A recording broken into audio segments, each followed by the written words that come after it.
And then my first show was 1978 at the Meadowlands. And I went with one of my friends. My other friend couldn't go because it was his brother's bar mitzvah that day, which I was invited to. I'm like, dude, I'm not going to your brother's bar mitzvah. I'm going to see the Grateful Dead.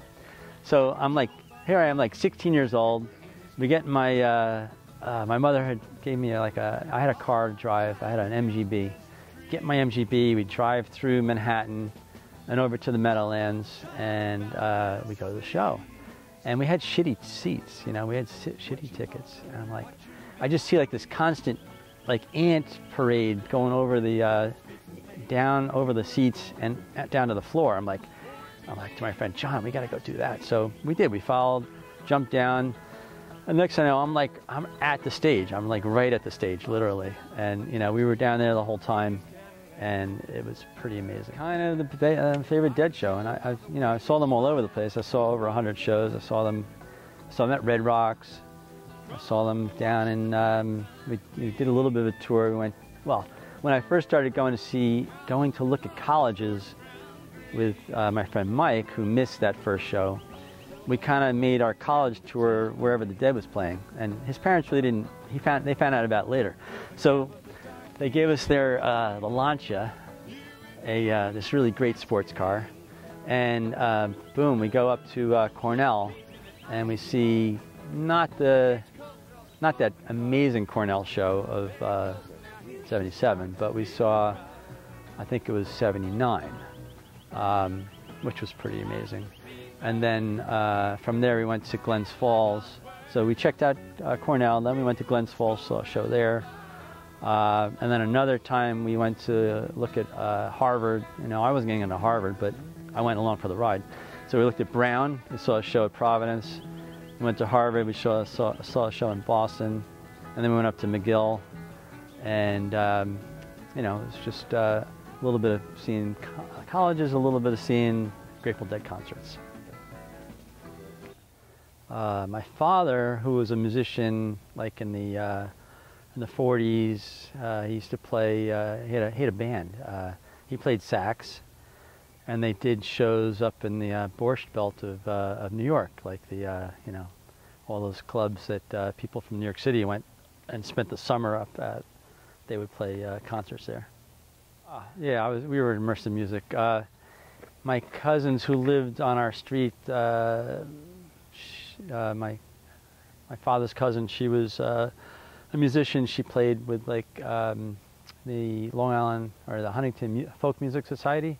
So we used to go to all these you know, concerts. We went to like weekend retreats upstate with like folk music, and you know, so I was pretty immersed in all that, like from an early age.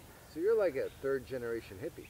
Yeah, pretty much. And yeah, I mean, the first album that I bought, which isn't necessarily the best one, but it was an Elton John album, like Captain Fantastic and the whatever, I don't know. So it was an Elton John album. That was my first one that I actually bought myself. But I'd already been turned on to music maybe, well, around then or maybe a little later by my brother who was in college. And, you know, I remember him coming home and he had all these records, and, you know, he put Moody Blues on, and he's like, you gotta listen to it with the headphones. And, you know, you had the, you know, the different, you know, going back and forth from different sides, right to left. And I was like, wow. So, yeah, I got into a lot of music through my brother, who's like 9.5 years older than me. And, you know, a lot earlier than my friends did. I was into like, you know, like Frank Zappa and Talking Heads and, you know, the whole punk scene that came about in like the mid-70s and all that stuff. All right, so my introduction to the Dead were from my my cousin who lived on my street, and she wasn't an actual cousin, but she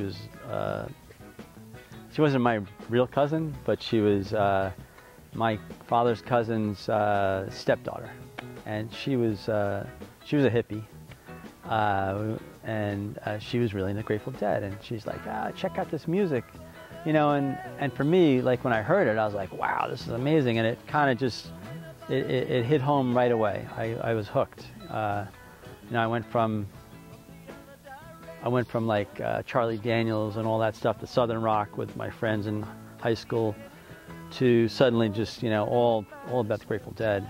And shortly, well, within a year of hearing it, I saw my first show. So my introduction was Europe '72. Like that was the first Dead album I bought, and that was great. Yeah, and then with the ice cream guy. Yeah. Well, our song at our wedding was "Unbroken Chain." That's one of my favorites.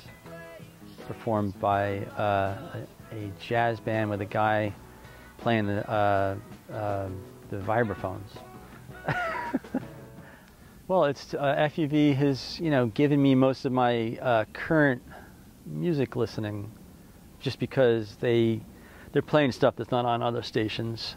They had this thing called required listening back when like Ben Soper was there, and I would just go to shows at the Bottom Line, and I would know one band, maybe I'd know none, and I'd see 4 bands. And I'd see the guys like Ron Sexsmith from Canada, and it's all these bands that I got turned on to by them. And then Beatles. Yeah. I mean, I love them both, but I just thought the Beatles were just amazing. You know, all the songs that they wrote, the different genres that they wound up playing, you know, that changes over time. The infusion of the Indian, the sitar with George Harrison, and the whole thing with the the drugs when they got into that with the later albums. It's amazing. My biggest musical influence was my brother.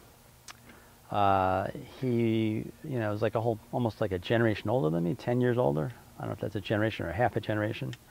But he was in college when I was in, elementary school. And, when he came home from college, he'd gone to a lot of concerts and, was really into music and turned me on to a lot of good music. That continued for about 4 years until I kind of got into my own music. But it was, it was great, and I thanked him for doing that, and I paid him back by turning him on to windsurfing. That was rough. Those were rough times in the late 70s when disco came, mid to late 70s. Disco came, and I didn't embrace it at all, to say the least. I hated it, and but there were other bands that came out at the same time. So like Talking Heads, and the whole punk scene, and Blondie and Patti Smith. So I got into them, big time, and that was my salvation, because everybody else was listening to disco. Even the Grateful Dead started playing a little disco. I listen to music almost all the time, except when I'm at work. I'm usually not listening to music, but. So I got music that I play for, when I'm going riding a bike or mountain biking, when I'm skiing, when I'm going to sleep. I used to always go to sleep with music on, and it's just kind of a soothing thing. It's soothing, it's uplifting. It is, it gets me going sometimes or calms me down. So it's a lot of different things for me, but I always need to have it present. And I like to be surrounded by people that, are into music as well. It's just, my nature. And I'm in this group called the New York City Freaks, New York City Music Freaks. And I don't know how many people are on that mailing list, but there's a lot of us, and it's a cool thing. We helped start the whole J-Rad. They played at a Freaks Ball. So it's good to be around people that are like-minded, in many different ways. So music is big for me. Well, I love Father John Misty, and I saw him the first time with you, and that was freaking great. And then subsequently I saw him, like one of the FPV marquee shows so I was sitting, right here. Like he was playing right there. I was sitting here at the what's that place called? Rockwood Hall, Rockwood Music Hall, small venue. I saw a lot of shows there. So anybody you see in a small venue versus a big venue, it helps a lot. So there was many shows I saw there. The Heartless Bastards. I saw, Jose Gonzalez. He blew me away. I saw him there. I always loved Leo Kottke from when I first got into him. And now I've listened to him and Mike Gordon from this band that I never went to see when I used to go visit my friend at UVM back in the early 80s. He's like, oh, they're not any good. You know, they play at the place I work at. They're just hacks. Yeah, don't go see Fish. But so I only got into Fish, you know, much later on, and I missed out on, you know, a lot of what I could have done with Fish. Well, Ben Folds, my daughter turned me on to Ben Folds, and we went to see a concert that he put on in Central Park, and that was great. And so I've seen him with a band, I've seen him by himself, and I saw him with the orchestra. It was like a 6-piece mini orchestra that was called Y Music. That was just amazing. Billy Strings has been like really, you know, making me go these days.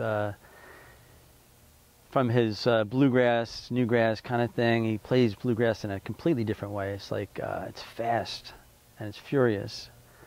And then, but he's gone on to play, you know, Grateful Dead stuff. Like he joined with Billy and the Kids in Hawaii and on Kauai, and those were some great concerts. So the kid really rips.